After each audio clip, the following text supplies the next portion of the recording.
Hey guys, in today's video, we will be talking about both Yanagi and Alice ThymeField, both their kits, combat mechanics, and overall worth of their pulls to see which one or who is better fit for your style so you know who to pull for. Without wasting any time, let's jump right in. First up is Alice ThymeField. She is a physical anomaly agent which is part of the Spook Shack faction that Yuzuha is also a part of, and Yuzuha fits her like a pair of gloves which are symmetrical. Well, this funny looking rabbit is a bit too obsessed with symmetry. I really can't talk about anything asymmetrical. Moving on, her core passive relies on her physical anomaly, in which when any squad member inflicts a physical anomaly on an enemy, Alice's additional damage every 0.95 second of its active duration equal to 2.5% of the original physical anomaly damage. If, however, disorder is triggered while the anomaly is suffering a physical anomaly, for every 1 second of remaining physical anomaly duration, the disorder damage multiplier increases by 18% up to a maximum of 180%.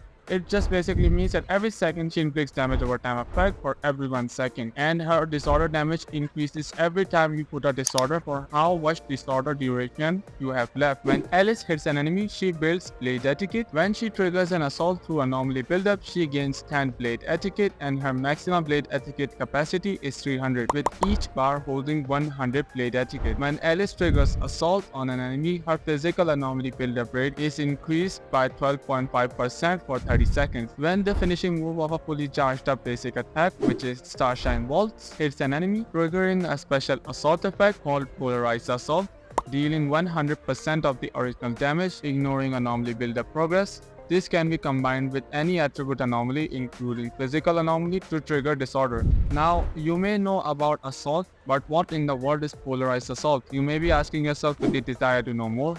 Well, don't worry my bros, I'll tell you everything. In the most easiest and simplest way to understand polarized assault is a separate type of anomaly from regular assault anomaly, which interacts with the normal assault to trigger a disorder. Most of the time, when you hit the enemy with a fully charged basic attack, Starshine Waltz, it has a chance of inflicting 2 assaults and a disorder. But what's actually happening is that when you hit the enemy and it has almost reached the full standard anomaly gauge when doing the fully charged basic attack, the standard assault is first then applied, then the polarized assault is applied, which result is in an interaction between the normal assault and the polarized assault triggering a disorder. Our additional ability is when another character in your squad is an anomaly or a support character, and when any squad member triggers a disorder, Alice gains 30 blade etiquette, and if her anomaly mastery exceeds 140, each additional point grants her 1.6 anomaly proficiency, and upon entering the battlefield, Alice gains 300 blade etiquette. This can trigger once every 180 seconds in investigation zone mode. Now let's talk about combat, starting from her basic attack. Her basic attack deals 5 slashes forward, dealing physical damage, and when Alice triggers assault through anomaly buildup, the 5th hit of her next basic attack is enhanced, which generates the highest amount of blade etiquette at around 45.7 per second, which is around 48.4 blade etiquette. Now let's quickly move on to her main way of dealing damage compared to her normal basic attack, which is Starshine Waltz. Her both level 1 and level 2 Starshine Waltz basically do no damage, and you should always be prioritizing using her level 3 Starshine Waltz as much as possible. And Alice's blade attack reaches 3 full bars. Hold her basic attack button and release it to perform a series of slashes in an area centered around the target enemy, with the number of hits determined by the charge level, dealing massive physical damage. And when the finishing move of her 3-stage charge basic attack, Starshine Waltz, hits, it triggers a specialized assault called Polarized Assault. Note that this Polarized Assault only applies at the last hit of her fully charged basic attack, regardless if you have regular assault gauge built up or not, and it deals damage equal to 100% of the original assault, ignoring anomaly buildup rate, and can interact with other attribute anomalies to trigger disorders. And using her basic attack, Starshine Waltz does not accumulate blade etiquette when it hits an enemy. Now let's talk about her EX specials. There is one normal special attack and 2 variants of her EX specials. Her basic special attack, Piercing Dawn, hauls the blade to strike the enemy, and it passes through the enemies ahead, dealing physical damage. Upon using this skill, a perfect dodge can be triggered, and after triggering a perfect dodge, pass the basic attack to follow up with the 5th hit of her basic attack, and the character is invulnerable while using this skill.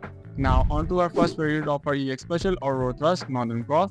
Press her EX special button to activate to perform a thrust attack that goes through the enemies ahead, dealing massive physical damage, and activating this skill can trigger perfect dodge, which restores 10 blade etiquette. The character is also invulnerable while using the skill. Her second variant of her EX special is Aurora Thrust in Southern Cross. Press the EX special button when backing up, which she then backs up with a slash, then thrust forward, dealing physical damage, and activating the skill when the enemy is about to attack can trigger perfect dodge, which restores 10 etiquette and makes the character invulnerable while using the skill. Her chain attack Starfall Intermission is a very regular chain attack. It just deals a decent amount of physical damage and the character is invulnerable while using the skill. Now let's talk about her ultimate. Her ultimate Starfall Finale on the other hand is quite interesting. Alice performs a massive AoE attack, dealing massive physical damage, and activating her ultimate restores 200 blade etiquette.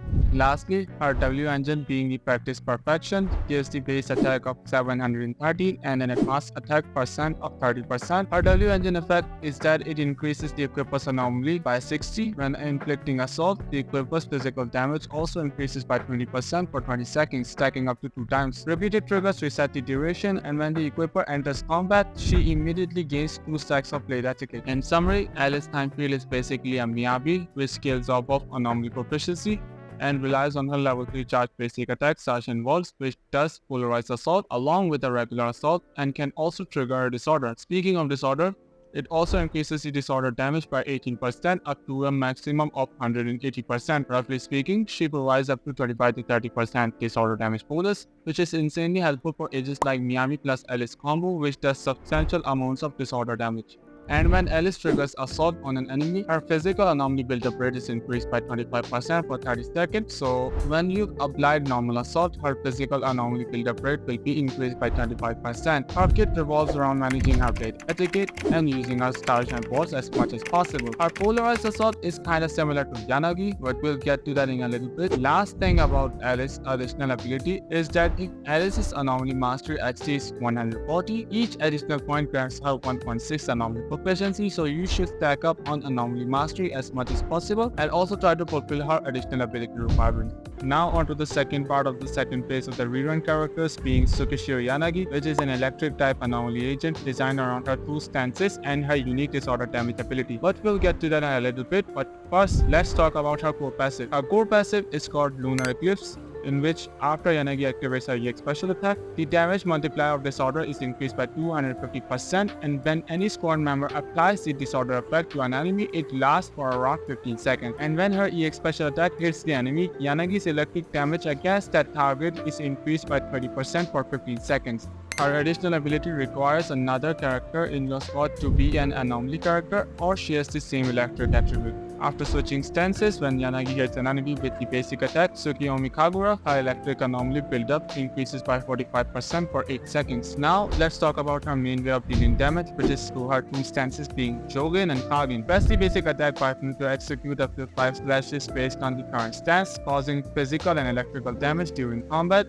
Yanagi gains the corresponding stance buff based on her current stance. Jogen stance buffs electric damage, which increases by 10%, and anti-interrupt level increases during a basic attack. Kagin stance hand ratio increases by 10%, and interrupt level increases for her basic attack for 8 seconds after switching stances. But here's the main part. Yanagi retains the bonus effect from the previous stances, which means you can have both stances active at the same time, and that's what you should be prioritizing in the first place, is retaining both of the buffs active as much as possible. Now let's talk about her normal special attack, which is actually quite interesting. She performs a forward slash, dealing electric damage, and she switches the current stats, and anti-interrupt level is increased while using a skill. If activated after a 3rd, 4th or 5th hit of the basic attack, it activates Swift Routine, speeding up the slashes while switching her current stats, and it blocks enemies' attacks while Swift Routine is active. Upon activating Swift Routine, Yanagi can immediately follow up with the 3rd hit of the current stance's basic attack. So basically, using her normal special attack is actually quite important to switch up her stance and keep both of the stance buffs active at the same time. Now let's talk about her EX special. With her EX special attack, Gekka Routine, hold her EX special button to charge up or a quick forward thrust followed by a downward attack, dealing massive electrical damage. Upon executing this thrust, Yanagi switches stances and enters the Shinya Bansho state, which lasts for 15 seconds, and for the duration of this state, When following up with the subsequent basic attack from the 5th hit of the basic attack or other skills, the combo will begin directly from the 3rd hit of the basic attack. If the downward attack hits an enemy suffering an anomaly, it triggers a special disorder effect called Polarity Disorder, dealing 15% of the original disorder's effect damage of the target plus an additional 725% of Yanagi's anomaly proficiency. Polarity Disorder will not remove the target's anomaly and the character is invulnerable while using the skill.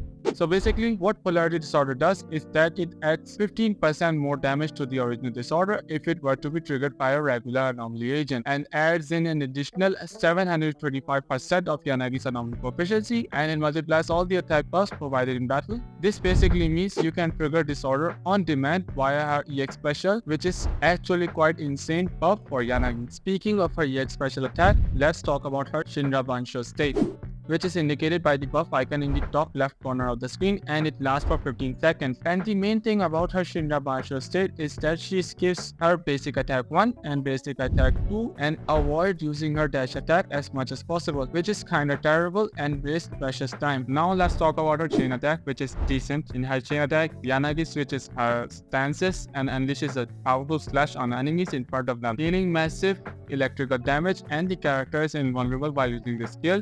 And after using the skill, you can immediately follow up with the 3rd hit of the Constance's basic attack. Now, let's just finish off her kit with her ultimate. When Yanagi unleashes her potential, delivers a powerful slash to a large area of enemies in front in a very short time. It is followed by an additional lightning strike dealing massive electrical damage, and when that lightning strike hits an enemy, it also triggers her Polarity Disorder for absolutely free, which is quite insane. So you should be prioritizing her ultimate as much as possible. So in summary, you should be prioritizing switching her stances to retain both Jogen and Kagen's stances buff at the same time, and you should also be doing the EX special forward thrust attack to apply constant disorders to the enemy, and you should also be using her ultimate as well, as it should be your first priority to use her ultimate as much as possible for that free disorder as well as her normal ultimate damage. That's all for today's video.